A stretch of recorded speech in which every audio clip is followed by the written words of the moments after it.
Well guys, it's been a minute. I wanted to update a video that I did about my mom Reba, because last time I made the video I kind of lied and covered up some things that aren't really true. I wanted to fix my lies and kind of put that in order and fix the video. So basically I'm talking about a crisis with my dad and my mom. That is Reba and Narvel. So basically, I'm gonna start simple. Long before Narvel came into place, my mom Reba dated probably in '91 a guy, maybe he was a rodeo cowboy too, I don't know, named Charlie Battles. And he was a very nice guy and a very nice dude, but at the same time, he kept telling Reba to slow down, like take your career slow, and she's like, no, I want to keep doing my career and moving forward and keep performing and doing whatever she was doing. And so she divorced Charlie in '91, moved on until 2015 with my dad, that's Narvel. And her and Narvel were perfect because they were married. She wasn't the mom type, and she said that too. But they had a child named Shelby Stephen Bladstock. That's my brother, technically.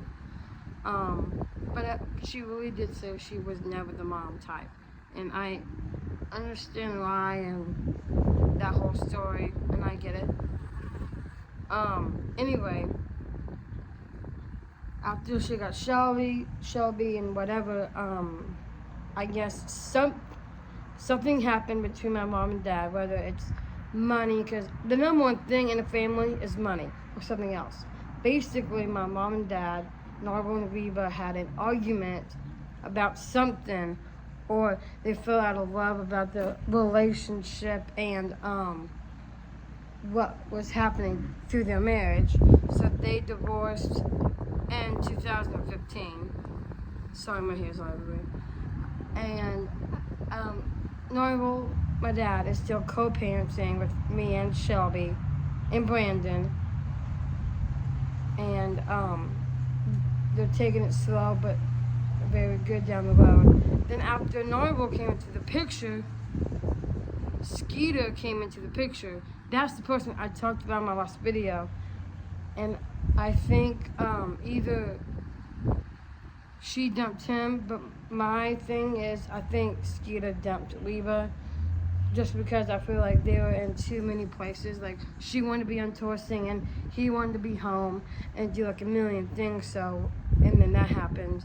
But then my mom fell in love again and fell in love with Lex Lynn. He's an actor. He acted with my mom Reba too in I think one film. Then they acted in 3 films: Big Sky, The Hammer, and then The Gambler with Kenny Rogers. And then they fell in love. They're not married or anything yet. She doesn't want to rush into getting married, but she is feeling like a teenager again and dating all over again ever since my dad and mom were married, Narvel and Reba. And so she feels like a little teenager again being with Rex. And I think Rex was the perfect person for Reba, just because I felt like she needs somebody who has empathy, who can take patience and not push her to do something she doesn't want to do. And I think Rex is the perfect fit for my mom, because she has been through so many tragedies in her life that I'm about to talk about and more, and it's just very hard on her. One of the tragedies I'm say is her mom died. I can't remember when exactly, and she was gonna stop singing. And I was like, Mom, why are you doing that? Like, have a conversation about it, you know? And so she didn't know what to do because her mom told her from the beginning, in the start, that she'll be living her dreams through Reba. And then Reba's like, why did you just tell me that sooner? You know? But when her mom died, it hit very home for her. And she thought that she couldn't go through her singing. And then her little sister, Susie, said, Mom would want you to do this. Your mom would want you to do this. And so she did. And I'm proud that Reba is finally taking footsteps to sing and kind of express her ability. So I had to push back a little bit. And that's just what kind of happened. And she thought she was going to be, you know. And I think it was just hard for her to, her mom's passing and dying and her death, and it hit home for Reba, and it was just hard for her. But she powered through it. And she made like a little room in her restaurant. It's like very upstairs of all of Reba's mom and her and Susie, Alice, Paik, and her father as well. I'll get into that in a minute, and so on and so forth. But another part of her tragedy is my mom's dad died as well, not just her mom's mom, but my mom's dad died. I don't know when. Reba didn't tell me when her dad died. I don't know. She wrote a song called Just Like Them Horses. And it was a very heartfelt song for her to sing at her dad's funeral when he passed. And so she taped her voice and sang over the tape, and then she gave it to the funeral people and said, play this at my dad's funeral. But I can't remember if she attended the funeral or not. I'm not positive on that. I couldn't tell you for sure, but it was a very hard thing for her to just kind of sing in front of her dad, because she would cry. She would have those little kind, sweet eyes, and just kind of, it was probably just hard for her, and so I don't think she could sing in front of, not her dad per se, just kind of the idea of her dad dying. Because her dad and her mom were very close to Reba, and when they both died, whatever. And for my mom's mom, she couldn't even go to the funeral. Because when COVID hit, we was like, what's COVID? And then she broke down crying because her mom and Reba were very close. She was her rock. She did everything with her mom. Music, traveling, Nashville, Oklahoma, where they grew up. And it was just harder for her not to be at the funeral for her mom. Another thing that recently happened with Reba is 8 members, and here's where I lied. I said that there were 3 members from her band that died. That is true, but there's more to it. There were 8 members of her band that died. 3, the white lie or truth, 3 of her pilots died, and then 8 more of her band members died as well. So that part is true as well.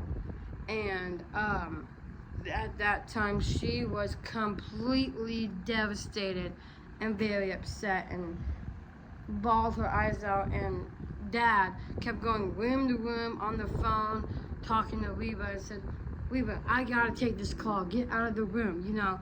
Because she was in the hotel. They were traveling. I can't remember where they were at. I don't think she told me. And so Reba called Barbara Mandrell, Vince Gill, Dolly Parton, anybody that was close to Reba. Maybe Melissa Peterman. You never know. I don't know. And anytime something like that happens in your life, it's very, very hard to understand. Because when you have friends that are your band members and then they died in a plane crash, game over. What are you gonna do? And then the next day she had to go on tour. She asked Vince, how am I gonna go on the Oscars? without my best friends right there when they died in that plane crash. And then she realized, I think they died in 97. I'm not positive, but 97. But because they were on their way to where I'm from, Amarillo, Texas. And literally the plane hit from like, let me see, like the top of like a boulder and went like this. And then like crashed. And it was hard on everything. And Reba had no idea. Narvel, my dad knew. But Dad didn't want to tell Reba anything because she was going to cry. And I knew she would. Because that's a hard thing to, get. So Reba had tons and tons of tragedies in her life. But another thing was, I remember her saying, when she was pregnant with my brother Shelby, that she didn't know if she was ready to be a mom and be that mom type and whatever. But I knew at the end of the day, she wanted a child. She always wanted a kid. Now she has me, she has his stepson Brandon, and she has Shelby. So she's not lonely. Like, she has so many friends and family. It's insane. And just kind of by her side every step of the way. And her sisters and brother, Alice, Paige, and Susie. And so I'm going to help her down the road, and I feel like she needs it. And so I'm going to help her down the road and kind of move on forward and kind of see what's going to happen, This is why I wanted to make updated videos, because I said that 3 members of her band members died, and that was a lie, because 8 band members died. I said 3 because at the time Reba told me 3 band members have died. She lied to me, and then I lied in the video. So it's kind of like, why did she not tell me the full truth about the band member thing? Because I think the reason she lied is because she, I guess, was so heavy about her friends dying, and she didn't want to tell me different. And that's what my mom does. She keeps a secret and doesn't tell me. So I gotta get that little kick trust out of her. So that's part of the reason. And so, yeah. So I wanted to make this video. My camera's finally fixed, so I'm so glad it's fixed. I gotta figure out, why that happened, and I did. So I love you guys so much. Have a great night. And as I always say at the end of my videos, peace out, Girl Scout. I'll see you for another video. Bye.